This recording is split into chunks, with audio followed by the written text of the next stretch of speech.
How's it going, everyone? Wally's OG here, and today I'm bringing you something a little bit different when it comes to iRacing. I'm going to walk you through my thoughts through what this started off to be as a... this was going to be a safety rating gain race. We started from the pit lane. We are 28th currently on track, I think out of like 32, I think it was, or 30, something like that. This is the Nordschleife, like the series where it switches up the cars and whatnot. And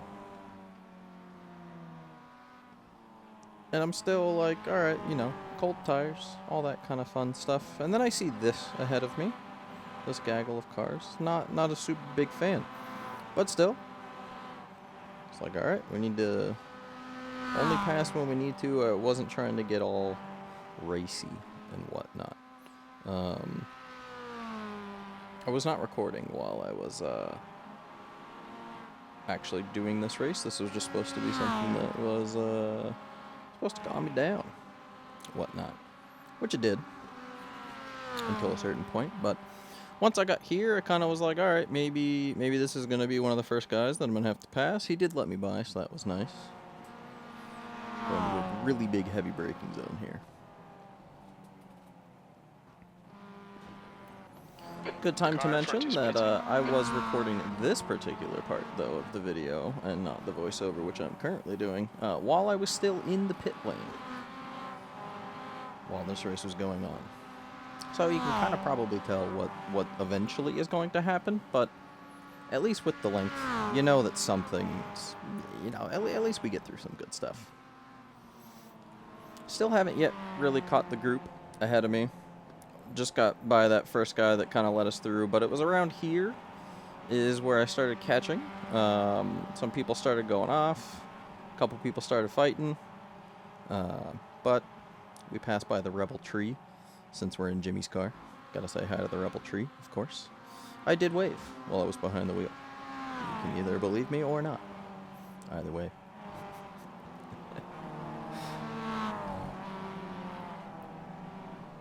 We're now getting to a pretty technical section of the Nürburgring. There's too many turns. I don't know all of them, and I don't know the areas. I know some people know, like, at least sectors and some pretty notable turns, but unfortunately, I'm just not one of those people. It's information I want to retain, but can't.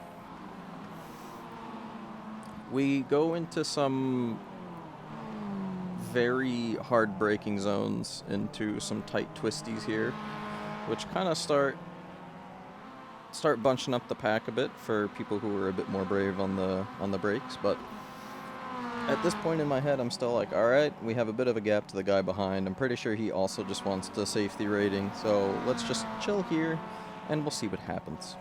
We do have a really long straight coming up, and it does take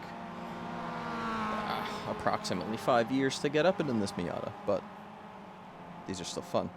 The Rick and Morty car, he does kind of move over a bit. He got a really poor exit off that last turn, and we gained one more position. He was not someone who's super brave on his brakes, so we did pull away from him a bit. It was about here where I was like, I have quite the momentum. I don't really know what to do here, so I'm just gonna go for it. SR rating be damned. I wasn't going to get too racy, though. I had a really big run. This is a very draft-heavy area. I should have left more room for the car on the right, but I did kind of get bonked by the 7 in netcode. He, though, just kind of goes off on his own there. I don't know about that one. Someone apparently died during the race, as we heard there, and I believe... there it is. The track temperature is increasing. Yes. It's now 97 Fahrenheit. 97 Fahrenheit is currently pretty hot out there for the track. Not really, actually. The ground is usually quite hot in comparison to the outside temperature. But we gained a few positions. Obviously, there's quite a bit of damage to the cars ahead of us. I don't know that, though, in the number 3 car. Going to the carousel, but peekaboo. There it is.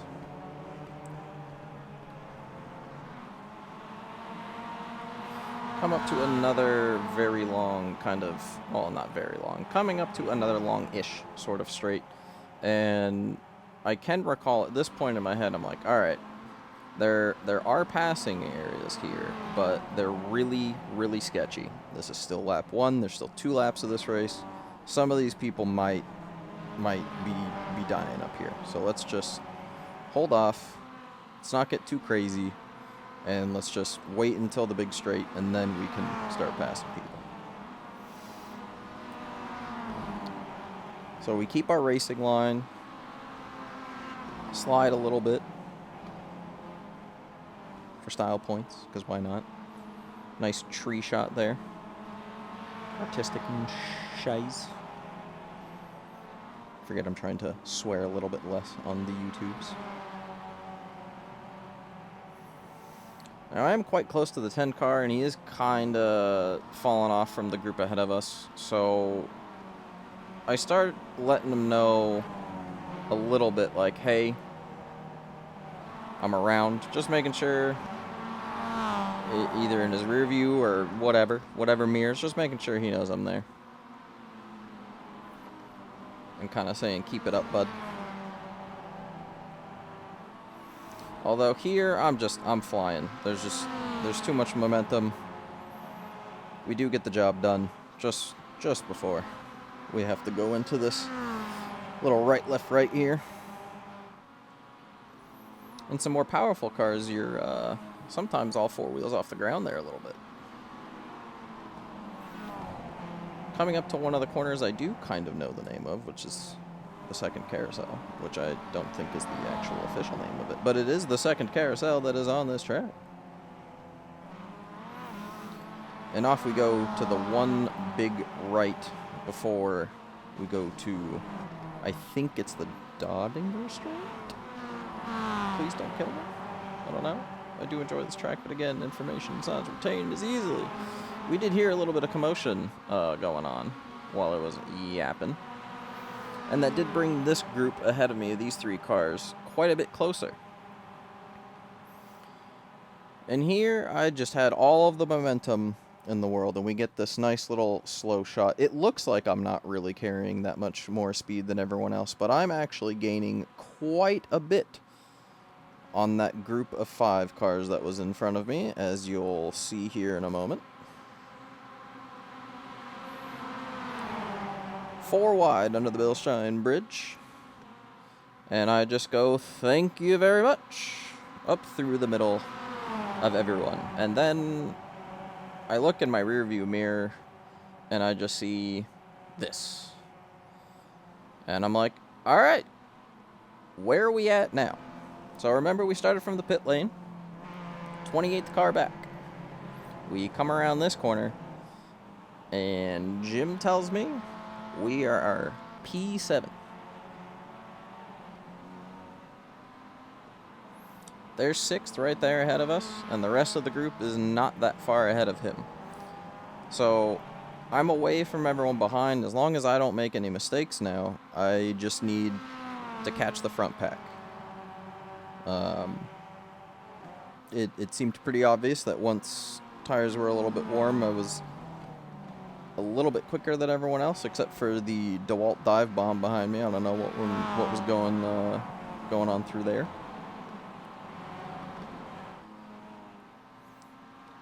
But I think at this point I have like a 1.5 second gap, so not really in draft range. And I caught up to this group through this section. So I just kind of felt I was a bit faster through here, but then again, it was lap 2. People were probably a bit more confident. But the DeWalt Miata did have to worry about everyone behind. So while he's kind of weaving in and out of everything, I think I went up to a 1.7 gap, maybe, in that neighborhood by the time we hit the big braking zone up here. But a lot of people in the group behind me brake for that little kink there. It's flat as long as you enter it correctly.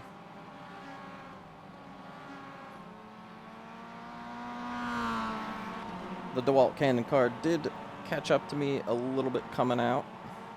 of that section there, so he did gain a bit, and he definitely dropped the lime green car a bit. And here we see my first mistake, which was not braking here. Which then I was just way too hot. The Cannon car followed me behind. I did save it from hitting the wall. And I did attempt to safely rejoin without hampering anyone's race. Definitely was still half throttle here. Knew that I was on very much the racing line and kind of just wanted to be out of the way. I let this white car go by. Well, I thought it was a white car, but it's like green and white. Black and white, apparently. Black, green, and white. Oh, that's a nifty paint. But so is Jimmy's. It's also 3 different colors. First victim, DeWalt Cannon car. We kind of expected him at some point to fall off.